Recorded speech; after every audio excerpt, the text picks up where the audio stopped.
Welcome to modern football where you now need to do more than just score goals as a striker, aka a finisher.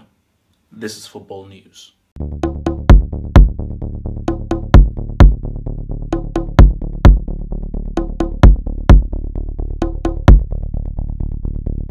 Alright guys, welcome to the football news little segments here where we give you the latest in what is happening in the footballing world. So let's start first of all with an insult. Manchester United are interested in Lewandowski. I repeat, Manchester United, a team who got knocked out by Sevilla, a team who have Chris Smalling and Jones, a team who still have Ashley Young, a bona fide brick in the team, actually have an interest in Lewandowski. Now, Bayern have said that they are aware of this interest, and the issue right now is that they've still not really locked down Lewandowski for like a full, whole, long-term kind of contract.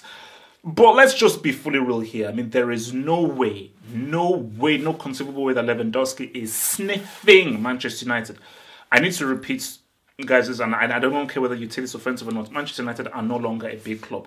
When I mean that we're no longer a big club, I'm not talking about financial-wise, branding-wise, business-wise.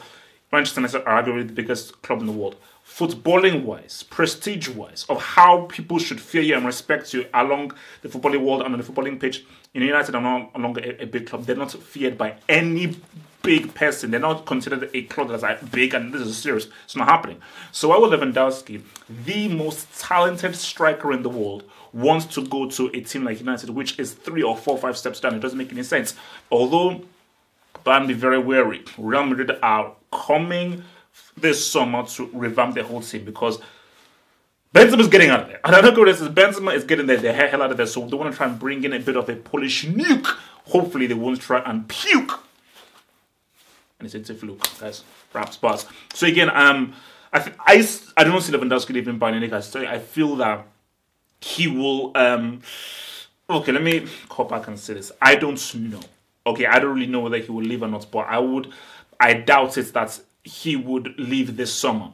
But at the same time, if Real Madrid are still interested in him, it is still something that Bayern have to be wary of, because I do see that Lewandowski is somebody who definitely wants to try his hand at one of the biggest clubs in the world, which is Real Madrid, and try and say, look, let me prove myself on the biggest stage if Karim Benzema and so forth cannot do so, following in the footsteps of Raul and other people. Di Stefano.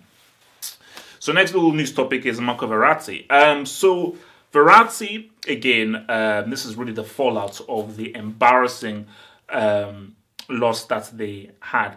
Veratti pretty much came out and he said that... this is off the back of the loss, and it's in relation to Messi. Now, obviously, we all know that Veratti, he got sent off. Deservedly so.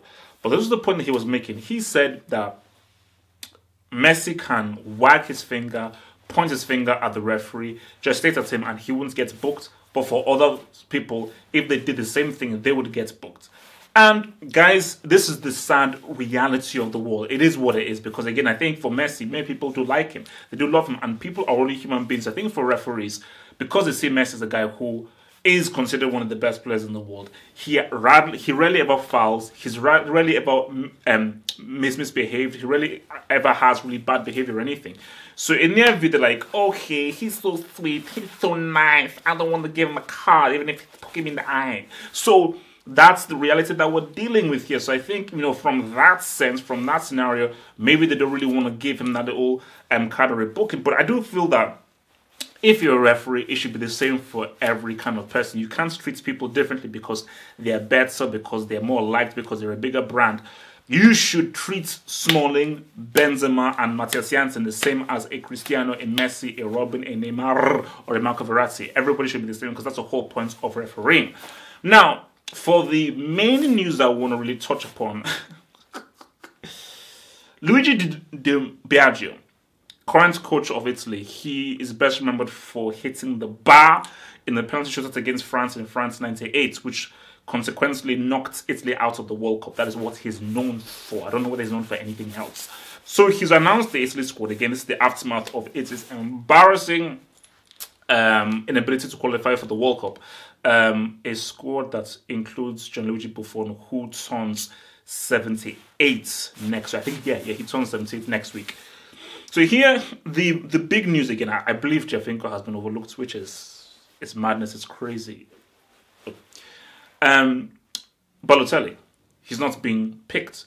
And from what I've heard, because I've not really been watching Balotelli that much, but from what I've been told, this has been either the or one of Balotelli's most productive seasons ever, one of his most effective seasons ever.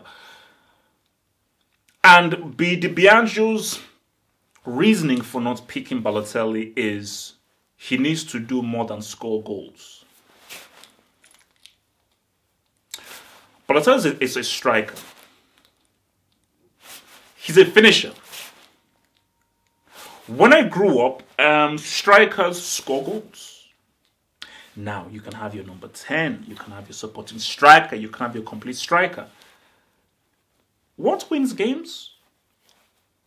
It begins with G, ends with S. Goals win games. Yeah, it's that. What does Balotelli do? He scores goals. Goals win games. Balotelli scores goals. Goals win games. Balotelli scores goals. So I do not really understand where he's coming from there. And people's response to me is like, have hope. The game's changed. It's striking needs to do more than just score goals. They need to link play, pass through, just like Karim Benzema. I'm sorry, that doesn't fly with me. As I said again, and I'll reiterate myself, get your supporting striker. Get your number 10. Get your false 9 or this other new stuff to begin with. But my lord.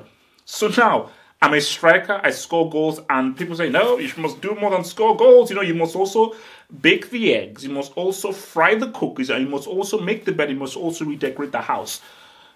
It doesn't make sense to me. Okay, for me, I say to people that every position has roles. A playmaker, number 10, you create. A central defender, you defend, you tackle. A DM, you stop playing, you recycle the ball. A central midfielder, you keep possession and you dictate the tone of the game. A winger, you supply crosses into the striker. Goalkeeper, you save those shots. That's what roles are about. Whether you're in an army or in a team or something, how you get a squad, a team, a group, a union to work is everybody has their role. They focus their role and they focus on being the best they can be at that role. It's almost like, jack of all trades, master of none. Master that one role. Master that one thing you know how to do, while others master their own thing. And once you put it all together, you will get something that functions and functions well. Balotelli scores goals. Perhaps if Balotelli was playing for Italy against Sweden in that playoff, maybe he would have gotten a G.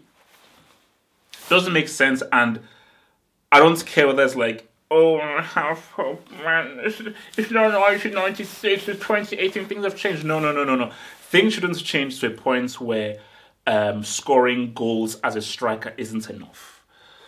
This reeks of an excuse, and this just reeks of something that doesn't make any sense, okay? And as I said before, Italy, you embarrass yourselves. It is a disgrace that as a nation like yourselves, who've won the World Cup, multiple times you're not in the World Cup, which means that you should start from ground zero. Buffon shouldn't sniff the team. Anybody who's over 30 shouldn't sniff the flipping... Okay, anybody over 35 shouldn't sniff this team. De Rossi, Buffon, Basali, all those boys. This should start from scratch, start from the beginning. And I think this is Italian sentiment that really pulls them back of like, we must cherish our old guys. We must really, keep faith with those old people and respect our elders. No. This isn't a retirement home. This isn't a church. This is football. This is about winning. So Italy, if you really want to do... And I'm now hearing that Buffon wants to play in the Euros. Excuse me?